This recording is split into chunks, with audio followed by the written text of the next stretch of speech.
Hello friends, स्वागत है आप सभी लोगों का हमारे चैनल क्विक स्टडी में। मैं कमल बेस्ट। इस वीडियो के माध्यम से दोस्तों आपके यहाँ पर कराऊंगा आर्मी टेक्निकल एनए का दोस्तों फिजिक्स का पार्ट नंबर 20, यानी कि दोस्तों यहाँ पर आपको मिलेगा भौतिक विज्ञान का भाग नंबर 20। इससे पहले दोस्तों आपको 19 भाग कराए जा चुके हैं, जहाँ पर आपने महत्वपूर्ण क्वेश्चन को देखा। और आज भी दोस्तों यहाँ पर आप खास क्वेश्चन देखेंगे जो बार बार पूछे गए हैं, तो आराम से आप कॉपी और पेन निकाल लेंगे और जो भी क्वेश्चन यहाँ पर मिलते हैं दोस्तों, आप सारे क्वेश्चनों को लगातार नोट करते रहेंगे। तो देखिए, शुरू करते हैं क्वेश्चनों को। आराम से आप निकालना कॉपी और पेन। पहला क्वेश्चन दोस्तों आपको दिखाई देता है, अपवर्तन का नियम किसने दिया। यानी कि आपको पूछा गया है दोस्तों, law of refraction given by. यदि आप बात करें दोस्तों लॉ ऑफ रिफ्रैक्शन की, रिफ्रैक्शन को पहले आप समझेंगे दोस्तों, यानी कि अपवर्तन क्या होता है। अपवर्तन यहाँ पे दोस्तों देखिए, जब प्रकाश एक माध्यम से यानी कि वन मीडियम से दोस्तों सेकंड वाले मीडियम में जाता है। मान लीजिए पहला मीडियम दोस्तों यहाँ पे एयर है और सेकंड वाला मीडियम आप मान लें वाटर है। तो यहाँ पे क्या होता है दोस्तों, प्रकाश के लिए यदि प्रकाश यहाँ से आता है यानी कि कोई लाइट रे आती है दोस्तों, तो यहाँ प्रकाश की दिशा यानी कि डायरेक्शन दोस्तों, डायरेक्शन यानी कि दिशा और चाल यानी कि स्पीड, दोनों ही क्या हो जाती हैं दोस्तों, चेंज हो जाती हैं। यानी कि आप कह देंगे दोस्तों, जब प्रकाश एक माध्यम से दूसरे माध्यम में जाता है, जब यहाँ से एक मीडियम से सेकंड मीडियम में जाता है दोस्तों, तो इसकी स्पीड और डायरेक्शन बदल जाती है। इसी को आप क्या कहते हैं, रिफ्रैक्शन ऑफ लाइट कहते हैं, यानी कि प्रकाश का अपवर्तन कहते हैं। तो एक इसके द्वारा दोस्तों नियम दिया गया, आपको बताना है। ये नियम दिया गया था दोस्तों स्नेल के द्वारा। स्नेल आप यहाँ पर कह देंगे, पहला वाला आपको दिखता है ऑप्शन नंबर पहला वाला। तो स्नेल के द्वारा दोस्तों प्रकाश के अपवर्तन का नियम दिया गया था। वैसे ही दोस्तों माना प्रकाश यहाँ पर एक माध्यम से आता है और उसी माध्यम में दोस्तों वापस चला जाता है, तो इसको आप कहते हैं reflection of light. Reflection of light कहते हैं, यानी कि प्रकाश का दोस्तों परावर्तन कहते हैं। अगला क्वेश्चन देखिए दोस्तों, जब दो वस्तुएं आपस में घर्षित की जाती हैं तब। यानी कि आपको पूछा गया है when two objects are rubbed together then. यहाँ पे देखिए दोस्तों, माना आपके पास में दो ऑब्जेक्ट्स हैं, यानी दो वस्तुएं आपके पास में है दोस्तों। यदि आप इनको आपस में रब करें, रब करने का मतलब आपस में दोस्तों आप इनको घर्षित करें, रब्ड टुगेदर, तो यहाँ पे क्या होगा दोस्तों, यहाँ पे देखिए दोस्तों, जब आप इनको आपस में घर्षित करते हैं तो इनके ऊपर समान चार्ज यानी कि इक्वल चार्जेज बट दोस्तों अपोजिट इन नेचर। यानी कि समान चार्ज होगा दोस्तों, लेकिन क्या होगा, नेचर में अपोजिट होगा। यानी कि इक्वल एंड अपोजिट चार्जेस दोस्तों इन पे आ जाते हैं। तो यहाँ पे एक पे यदि आप पॉजिटिव लें दोस्तों, तो सेकंड वाले पे क्या होगा, नेगेटिव होगा। आपने देखा होगा दोस्तों, एग्जांपल के तौर पे यदि आप कोई कंघी लें, आपने आप कोई कंघी ली दोस्तों और आप इसको रब करें बालों पे, तो यहाँ पर आप देखेंगे दोस्तों, जो कागज़ के छोटे छोटे टुकड़े होते हैं यानी पेपर के छोटी छोटी पीसेज जो होते हैं दोस्तों, उनको ये क्या करते हैं, अट्रैक्ट करते हैं, यानी कि उनको क्या कर लेता है, खींच लेता है। तो इसी को दोस्तों एक प्रकार से आप क्या कहते हैं, इसी को आप कहते हैं यहाँ पे स्टैटिक करंट। इसके बारे में बाद में बात करेंगे। ये दोस्तों एक प्रकार से क्या है, स्थिर धारा कहलाती है, विद्युत धारा कहलाती है। तो यहाँ पे दोस्तों आपका कौन सा वाला हो जाएगा, पहला देखिए आपको दिया है objects acquire equal and opposite charges, यानी कि वस्तुओं पे समान और विपरीत आवेश पैदा हो जाता है। तो यही दोस्तों आपका राइट हो जाएगा। तो ऑप्शन नंबर ए वाले में आप टिक कर देंगे, ए वाला राइट हो जाएगा। अगला क्वेश्चन देखिए दोस्तों, विद्युत धारा जिसकी दिशा समान रहती है। यानी कि आपको बताना है दोस्तों, the current electricity whose direction remains the same. यहाँ पे देखिए दोस्तों, मेनली यहाँ पे जो करंट होती हैं दो प्रकार की होती हैं। करंट यहाँ पे दोस्तों दो प्रकार की होती हैं। पहली आपकी होती है स्टैटिक करंट, यानी कि आप इसको कहते हैं स्थिर वैद्युत धारा या फिर आप कहें धारा। और सेकंड वाली होती है दोस्तों इलेक्ट्रिकल करंट। और यहाँ पे देखिए इलेक्ट्रिकल करंट में दोस्तों दो प्रकार की करंट होती हैं। एक आपकी होती है डीसी, यानी आप इसको डायरेक्ट करंट कहते हैं दोस्तों, या फिर आप इसको दिष्ट धारा कहते हैं, दिष्ट धारा कहते हैं। और सेकंड वाली होती है एसी, यानी इसको आप दोस्तों अल्टरनेटिंग करंट कहते हैं, या फिर आप इसको प्रत्यावर्ती धारा कहते हैं। यहाँ पे देखिए दोस्तों, आपकी जो स्टैटिक करंट होती है, इसके बारे में आपने जो इससे पहले वाला क्वेश्चन देखा था, माना दो ऑब्जेक्ट को दोस्तों आप रब करते हैं आपस में, तो वहाँ पे क्या होता है, उनमें दोस्तों एक प्रकार का चार्ज पैदा हो जाता है जो कि अपोजिट होता है दोस्तों और समान नेचर का होता है। तो यहाँ पे देखिए जो स्टैटिक करंट होती है दोस्तों, एक प्रकार से वो एग्जांपल है इसी का। यदि आप ऑब्जेक्ट को खींचेंगे दोस्तों, तो वहाँ पे एक प्रकार की करंट पैदा हो जाती है, जिसको आप बोलते हैं दोस्तों स्टैटिक करंट। वैसे आप सेकंड वाली की बात करें दोस्तों, जो इलेक्ट्रिकल करंट है, यहाँ पे इलेक्ट्रॉनों के फ्लो के कारण दोस्तों जो करंट पैदा होगी उसी को आप कहेंगे तो इलेक्ट्रिक करंट। यानी कि दोस्तों यहाँ पर आप आवेशों के प्रवाह को देखते हैं, यानी कि चार्जेस के दोस्तों मोशन को देखते हैं। यहाँ पे देखिए जो दिष्ट धारा होती है दोस्तों, यानी डायरेक्ट करंट होती है, यदि आप उसका ग्राफ देखेंगे तो ये दोस्तों इस प्रकार की होती है। यानी यहाँ पर आपको सीधी डायरेक्शन में समान रूप से दोस्तों धारा दिखाई देती है, यानी इसको आप दोस्तों डीसी बोलते हैं। ये दोस्तों आपने खासतौर पर सेलों में देखी है, या फिर आप बैटरी की बात करें दोस्तों तो वहाँ पे आपको डीसी करंट ही मिलती है। लेकिन यदि आप बात करें दोस्तों एसी वाली करंट की, तो एसी वाली जो करंट होती है जो कि डायनेमो के द्वारा दोस्तों जनरेट होती है, वहाँ पर आप देखते हैं इस प्रकार की करंट को। यानी कि यहाँ पर दोस्तों आप लगातार देखते हैं कि डायरेक्शन लगातार बदलती रहती है और साइक्लिक फॉर्म में दोस्तों ये लगातार चलती है। तो यदि आप बात करें दोस्तों हमारे घरों में जो करंट आती है वो एक प्रकार से एसी करंट ही आती है। तो यहाँ पर जो क्वेश्चन पूछा गया दोस्तों, वैद्युत धारा जिसकी दिशा समान रहती है, यानी current electricity whose direction remain same. तो यहाँ पर आप क्लियर देखते हैं दोस्तों, आपके यहाँ पर डीसी हो जाएगी, यानी कि जो डायरेक्ट करंट होती है दोस्तों उसकी दिशा में कोई भी परिवर्तन नहीं होता है। तो ऑप्शन नंबर आप यहाँ पर टिक कर देंगे बी वाले में। अगला क्वेश्चन देखिए दोस्तों, दो बिंदुओं के बीच आवेशों द्वारा धारित ऊर्जा के अंतर को क्या कहते हैं। यानी कि आपको बताना है difference in the amount of energy that charge carries है बिटवीन 2 पॉइंट्स। यानी यहाँ पर कहने का मतलब है दोस्तों, माना यहाँ पर कोई परिपथ है, मान लीजिए यहाँ दोस्तों कोई धारा आई यहाँ पर बह रही है सर्किट में।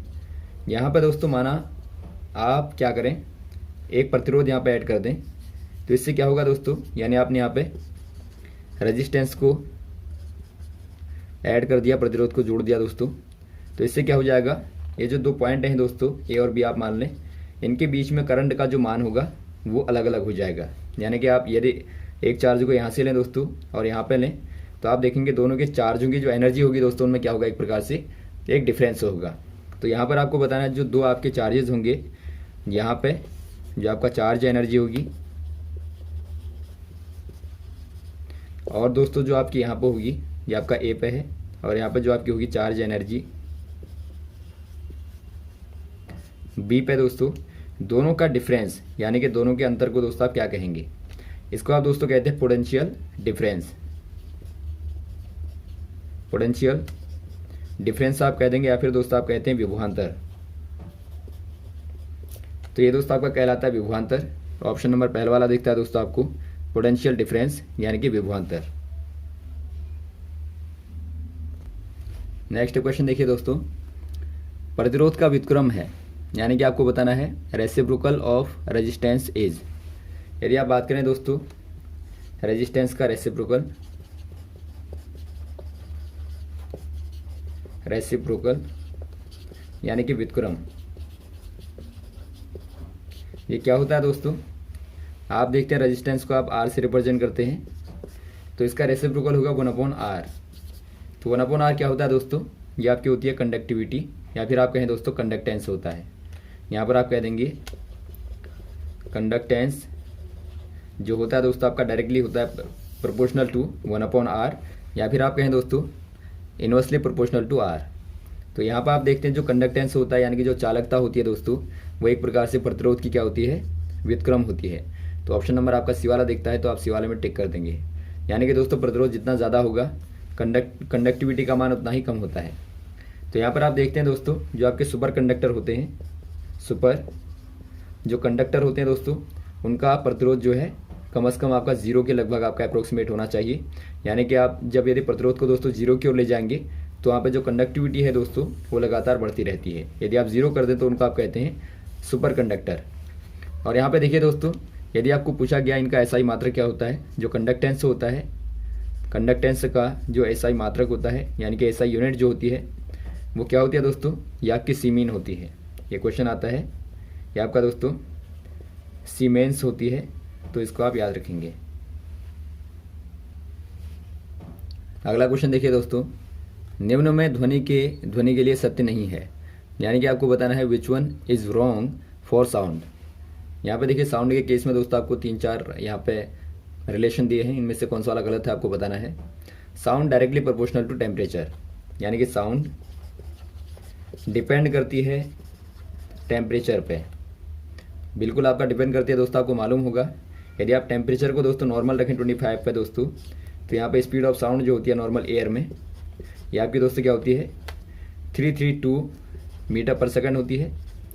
यदि आप दोस्तों यहाँ पे टेम्परेचर को बढ़ा दें तो यहाँ पे जो स्पीड होती है दोस्तों वो भी लगातार बढ़ती जाती है। नॉर्मली यदि आप देखें दोस्तों 1 डिग्री सेंटीग्रेड टेम्परेचर को बढ़ाने पर जो स्पीड होती है दोस्तों 0.61 मीटर पर सेकंड बढ़ जाती है।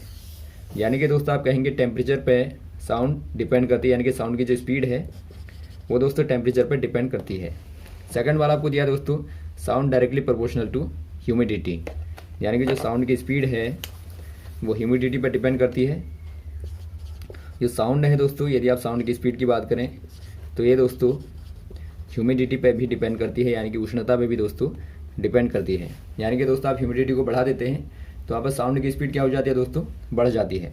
आप जानते हैं दोस्तों, यदि आप साउंड को देखें, ये दोस्तों आपकी सॉलिड में मैक्सिमम होती है, उसके बाद दोस्तों लिक्विड में होती है, उसके बाद एयर में होती है। यानी कि दोस्तों आप यहाँ पर ह्यूमिडिटी को बढ़ाएंगे तो यहाँ पर साउंड की स्पीड जो होती है इंक्रीज होती है, यानी कि दोस्तों बढ़ती है।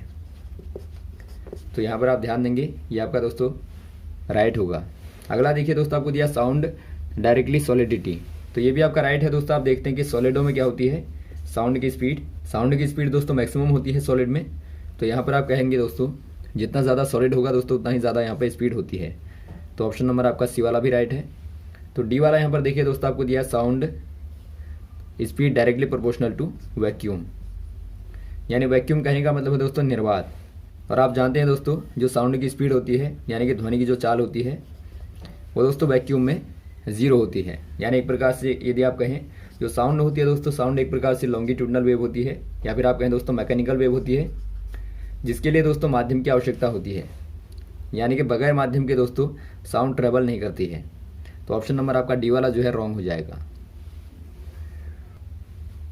अगला क्वेश्चन देखिए दोस्तों, among all gases speed of sound is maximum in, यानी कि आपको बताना है सारी गैसों में दोस्तों speed of sound maximum in, यानी दोस्तों साउंड की स्पीड यानी ध्वनि की चाल सर्वाधिक किस गैस में होगी आपको बताना है। यहाँ पर आपको दिया हाइड्रोजन, हीलियम, नाइट्रोजन और ऑक्सीजन दिया है। यहाँ पर आप देखते हैं दोस्तों जो लाइटेस्ट गैस है, यानी कि जो हल्की गैस है दोस्तों, वो यहाँ पर आपको दिखती है हाइड्रोजन। तो हाइड्रोजन में ही दोस्तों जो ध्वनि की चाल है वो आपकी मैक्सिमम होती है। तो यहाँ पर आप टिक कर देंगे दोस्तों ऑप्शन नंबर ए वाले में। हाइड्रोजन में दोस्तों अप्रॉक्सीमेटली 1100 मीटर पर सेकंड होती है। तो ऑप्शन नंबर आपका ए वाला दोस्तों राइट हो जाएगा। अगला क्वेश्चन देखिए दोस्तों, किसी कंपित कण का साम्य अवस्था से अधिकतम विस्थापन कहलाता है, यानी कि आपको बताना है maximum displacement of a vibrating particle from इस इक्विलिब्रियम पोजीशन इज कॉल्ड। यहाँ पे देखिए दोस्तों कोई वाइब्रेटिंग पार्टिकल है, तो आपको बताना है इसकी इक्विलिब्रियम जो पोजीशन होती है, इक्विलिब्रियम यानी कि दोस्तों आप कहते हैं साम्य अवस्था जो होती है, ये दोस्तों आपकी ये वाली कहलाती है, बीच वाली यदि आप खींच दें, यदि आप दोस्तों यहाँ पे इस प्रकार से लें तो ये जो आपकी है दोस्तों ये आपकी मेन पोजीशन कहें या फिर आप इसको कहते हैं दोस्तों साम्य अवस्था, यानी आप कहेंगे इसको इक्विलिब्रियम पोजीशन। तो यहाँ से दोस्तों जो पार्टिकल वाइब्रेट करता है, मैक्सिमम डिस्प्लेसमेंट कहने का मतलब होता है यहाँ तक, जो मैक्सिमम ये आपका दोस्तों क्या है मैक्सिमम डिस्प्लेसमेंट है, यानी कि अधिकतम दोस्तों क्या है विस्थापन है। यानी दोस्तों इक्विलिब्रियम पोजीशन से मैक्सिमम डिस्प्लेसमेंट जो आपका होता है ये क्या कहलाता है आपको बताना है। ये दोस्तों क्या कहलाएगा, पहला आपको दिया फ्रीक्वेंसी यानी कि आवृत्ति, दूसरा आपको दिया एम्पलीट्यूड, थर्ड वाला आपको दिया टाइम पीरियड, फोर्थ दिया है वेवलेंथ। ये दोस्तों कहलाता है एम्पलीट्यूड। एम्पलीट्यूड आप कहते हैं दोस्तों, यानी कि आप इसको आयाम कहते हैं। ये दोस्तों आपका सिंपल हार्मोनिक मोशन है, यानी आप इसको कहते हैं दोस्तों सरल आवर्ती गति। तो सरल आवर्ती गति में दोस्तों जो नंबर ऑफ साइकिल होते हैं इनको आप फ्रीक्वेंसी बोलते हैं। नंबर ऑफ साइकिल को दोस्तों आप नंबर ऑफ साइकिल यानी जो चक्करों की संख्या होती है इसको दोस्तों आप फ्रीक्वेंसी बोलते हैं। और जो आपका दोस्तों यहाँ से लेके यहाँ तक यानी एक साइकिल को पूरा करने में जो टाइम लगता है दोस्तों उसे आप टाइम पीरियड कहते हैं। टाइम पीरियड यानी कि आवर्तकाल आप उसको कहते हैं। और वैसे ही दोस्तों जो आपका वेवलेंथ होती है, यदि आप एक पीक से लेके दूसरी वाली पीक की दूरी को निकालें दोस्तों, यहाँ से लेके यहाँ तक की, ये दोस्तों आपका क्या कहलाती है, ये वेवलेंथ कहलाती है। वेवलेंथ यानी कि तरंग दैर्ध्य कहलाती है। तो आप चारों को ही याद रखेंगे, बार बार पूछा जाता है इनके आधार पर, एम्पलीट्यूड, फ्रीक्वेंसी, टाइम पीरियड और वेवलेंथ को। तो यहाँ पर दोस्तों जो आपको दिया गया है, यहाँ पर आपको दिया गया है एम्पलीट्यूड, ऑप्शन नंबर आप बी वाले में टिक करेंगे, आयाम हो जाएगा। अगला क्वेश्चन देखिए दोस्तों, वेग, आवर्ती तथा तरंग दैर्ध्य में संबंध, यानी कि आपको बताना है relationship between velocity, frequency and wavelength. यहाँ पे देखिए दोस्तों आपको तीनों ही चीज़ें डिफाइन करके बता दी गई हैं। ये आपकी चक्करों की संख्या जो होती है, साइकिल के नंबर जो होते हैं दोस्तों, वो फ्रीक्वेंसी कहलाती है। यहाँ से लेके यहाँ तक का जो डिस्प्लेसमेंट होता है एम्पलीट्यूड कहलाता है। और यहाँ से लेके यहाँ तक की जो लेंथ होती है, ये दोस्तों आपकी वेवलेंथ कहलाती है। और जो स्पीड है दोस्तों, यानी जो चाल है, इसको आप कहेंगे वेलोसिटी। तो यहाँ पे देखिए आपको वेलोसिटी में, वेलोसिटी को आप v मान लें दोस्तों, वेलोसिटी में, और वेवलेंथ यानी आप इसको दोस्तों लैम्डा मानते हैं। और वैसे आपका फ्रीक्वेंसी, फ्रीक्वेंसी को दोस्तों आप v कहते हैं या फिर आप f कहते हैं। यहाँ पर आपको f दिया है। तो यहाँ पर दोस्तों आपको तीनों में ही संबंध बताना है, इनमें क्या रिलेशन होगा बताना है आपको। यहाँ पर देखिए दोस्तों वेलोसिटी इक्वल टू होता है, वेलोसिटी इक्वल टू दोस्तों होता है वेवलेंथ इनटू फ्रीक्वेंसी, यानी कि दोस्तों आप कह देंगे velocity v equal to wavelength lambda into frequency f। तो यहाँ पर दोस्तों आपका रिलेशन कौन सा हो जाएगा, पहला वाला आपको दिया देखिए velocity equal to frequency into wavelength, तो पहला दोस्तों आपका राइट हो जाएगा। तो ए वाले में आप टिक कर देंगे। वैसे ही दोस्तों आप इसके माध्यम से और फॉर्मूलों को निकाल सकते हैं। यदि आप लैम्डा बराबर निकालें तो वेलोसिटी अपॉन फ्रीक्वेंसी हो जाएगा। वैसे आप फ्रीक्वेंसी इक्वल टू निकालें दोस्तों, वेलोसिटी अपॉन लैम्डा हो जाएगा। तो आप इनको भी याद रखेंगे, इनके आधार पर भी दोस्तों क्वेश्चन पूछे जाते हैं। तो आराम से आप इनके माध्यम से इनकी वैल्यूज़ को निकाल लेंगे। तो यहाँ तक दोस्तों आप क्वेश्चन को तैयार करेंगे। उम्मीद है आपको क्वेश्चन अच्छे लगे होंगे। यदि आपको दोस्तों कोई कन्फ्यूजन हो तो आप कमेंट बॉक्स में कमेंट कर सकते हैं। और यदि आपको वीडियो अच्छा लगा हो तो आप ज़रूर लाइक करें, शेयर करें दोस्तों, ताकि अधिक से अधिक लोगों तक पहुँचे। Okay, thanks. जय हिंद, जय भारत।